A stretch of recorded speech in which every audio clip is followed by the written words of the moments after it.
Hello, my name is Sean Bailey and welcome to my PESTLE analysis of Malaysia, Thailand and New Zealand. A PESTLE analysis is a framework that is used by marketers to analyse and monitor the macro environment in a particular country, the result of which will be identifying positives and weaknesses in the business environments of the respective countries.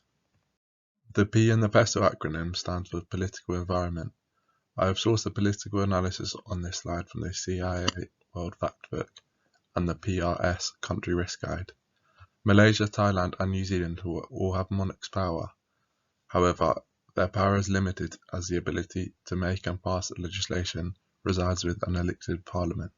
Furthermore, trade policies in the respective countries are open to free trade, as Malaysia and Thailand are part of the ASEAN Regional Trade Agreement, and New Zealand was a key driver to pushing the Trans-Pacific Partnership Free Trade Agreement. However, due to the USA's withdrawal from the TPP, the future of the agreement is unknown. The PRS Country Risk Guide shows that Malaysia and New Zealand are relatively safe in terms of the political stability and corruption within the country. However, in Thailand there was a military coup in 2014, resulting in poor records for political stability. The economic analysis of these countries shows that the respective economies are promising, as all have experienced consistent growth and have sound unemployment rates. However, the Malaysian economy is vulnerable to a fall in commodity prices, as the majority of their exports are commodities, whereas the other two economies have become relatively more industrialized. I have focused on the quantitative analysis for the socio-cultural analysis of the three countries. New Zealand have superior literacy rate and life expectancy, as well as the most equal wealth distribution within the economies.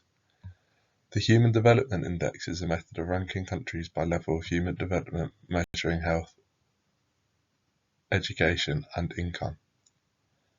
The result of this is then calculated into an index.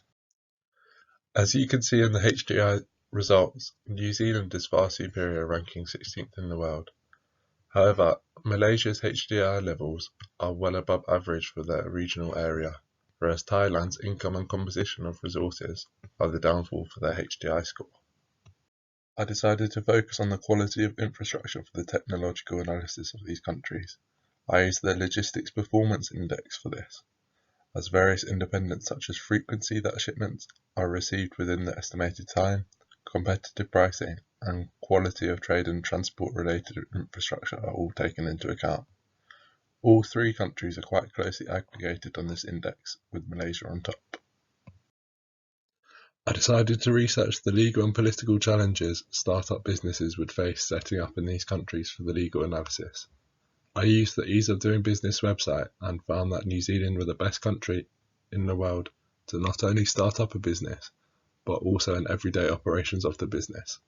This shows that there are minimal legal and political hurdles that need to be overcome. Thailand have very low legal and political challenges that face startup businesses in comparison to other countries in their region. This is reflected by the ranking of 39th in the world in comparison to Malaysia's 122nd. I also researched the respective economic freedom results in each of the countries for the legal analysis. Economic freedom is the fundamental right of every human to control his or her own neighbour and property. The results showed me that Thailand were let down by the property rights and the governmental integrity within the economy. New Zealand and Malaysia are ranked highly in the Economic Freedom Index, which shows that individuals are free to work, produce, consume, and invest in any way that they please. In the environmental analysis, I focused on the risks that businesses would face by operating in these countries. I found that all these countries experience similar types of risks as earthquake, flood, and wind problems all commonly occur. Therefore, as a business should not decide to operate in one of these countries due to less environmental risks, as all countries experience various types of risks. Flowers.